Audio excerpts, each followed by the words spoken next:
Alright guys, today we're taking a look at the Happrun F7 Pro video projector. That's this guy right here. I'm going to show you what it comes with, how to set it up. Most importantly, I'm going to show you some demo footage as well. So everything that you need does come in the box, including this remote control and even an HDMI cable. Now, you don't have to use a projector screen with this. That's going to be optional. So today I'm going to actually show you just how it looks right against my bedroom wall here. I'm going to show you that the wall is definitely good enough. Alright, so if you are new to video projectors like this one, these are basically smart TVs without the screen. By connecting to Wi-Fi, you'll be able to stream all the major apps like Netflix, YouTube, Prime Video, Hulu, Peacock, and so on and so forth. To set things up, you essentially just need to be able to have this on the opposite side of whatever wall or screen that you're using. So for example, today I'm going to put it on a wall shelf, but you can use it with a ceiling mount if you have one of those set up, and you can even just use a camera tripod because you can screw the tripod right into the bottom there, and that makes this nice and portable because then you can just take that tripod outside, for example, if you have a screen set up there. Once you do have it in place, you also have the option to use this adjustment knob to really fine-tune things as far as the angling. Now, as far as the focus and the auto correction, you can always manually change that. That's what this remote is for. There's going to be a button right there up and down to manually auto focus it if you'd like. This remote's also going to be very convenient, just like any other remote, to access settings, change volume, and then quick shortcuts to the major platforms down there. Alright, so as you may expect, this is going to work best at night with the room at its darkest, but even in the daytime, you can just draw the shades, try to darken up the room a bit, and you can see that it definitely works decent enough for you to be able to use this during the day. So for example, here's some footage of the switch. By the way, I was able to use that switch using the external connections at the back here. So you're going to be able to hook up your gaming systems, for example, using that HDMI output there. You can view files, so you can even insert a USB drive into that USB port, and then you'll see a headphone jack. Now, you don't need to use a headphone because it does have speakers on both sides. You also have the option to use Bluetooth to connect speakers.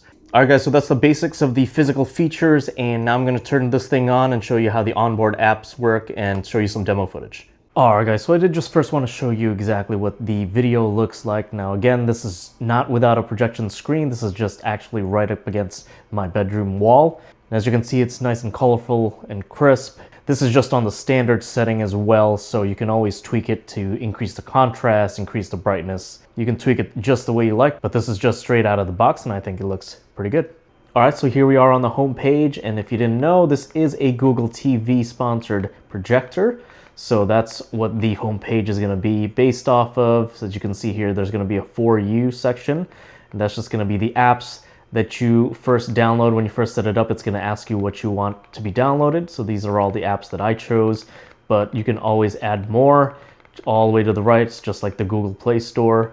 Of course, you have your recommendeds up top there, and then other recommended items and must-see things all below that. With this being Google TV, you've got access straight to the live TV here, so that's really convenient because you don't see a whole lot of that with other projection screens. And then again, here's your apps. Same idea as the For You page with the apps that you've downloaded down here. Here on this page, you can search by categories, other recommended down here, but also there is this search bar that you can use to search for stuff. And then finally, there's the library section. This is where you get your purchases, your rentals, and anything that you may have favorited or watch listed.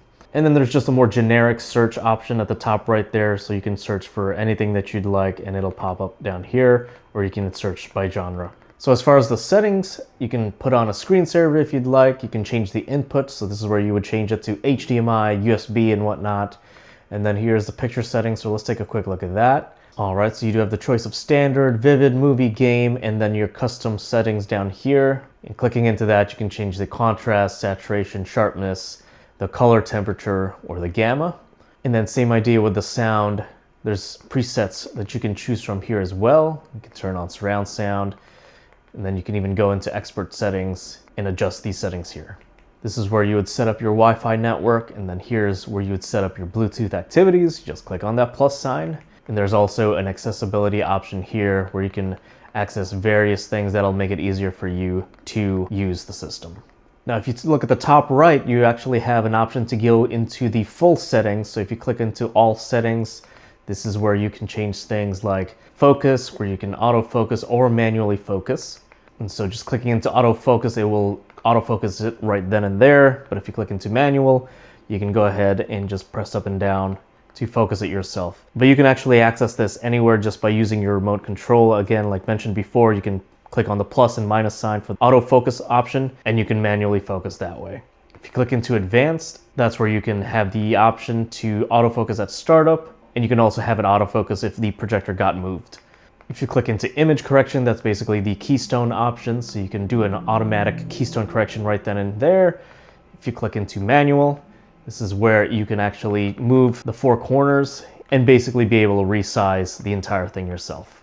All right, this is also where you're going to be able to access the zoom function. So if you click on zoom, I'm already at the full size, so I'll just go ahead and zoom it out. And you can actually just go ahead and reposition this entire thing. So this is one cool thing that you don't see on a whole lot of projectors. Usually you just have to move the four corners to move the entire screen. But here you can reposition the entire screen all at once. So that's really cool. And then same idea in the advanced settings, you can turn on and off the auto keystone at startup and auto keystoning if there's been movement. You can turn on Bluetooth speaker mode down here, and then let's take a look into advanced settings. This is basically where you can flip up and down the screen. So based on how you have it set up, whether it's hanging from the ceiling or just upside down in general, this is where you can flip the screen over so that it shows it the right way. And then at the bottom half of these settings, you can adjust the privacy settings, the apps that you want displayed. And then you also have this system option where you can adjust date and time, language, storage, the screensaver, and all of that. You can screencast using this option right here. And then again, just your access to the accessibility options here and here, where you can pair accessories such as new remotes and all that. All right, guys, and last but not least, I just wanted to show you what it's like to connect HDMI devices. Now, we already saw the Nintendo Switch hooked up, but another example would be if you wanted to use this as an external monitor, you can go ahead and go into inputs, click on HDMI. I've got my laptop set up, and as you can see here, I'm using the projector as a second screen.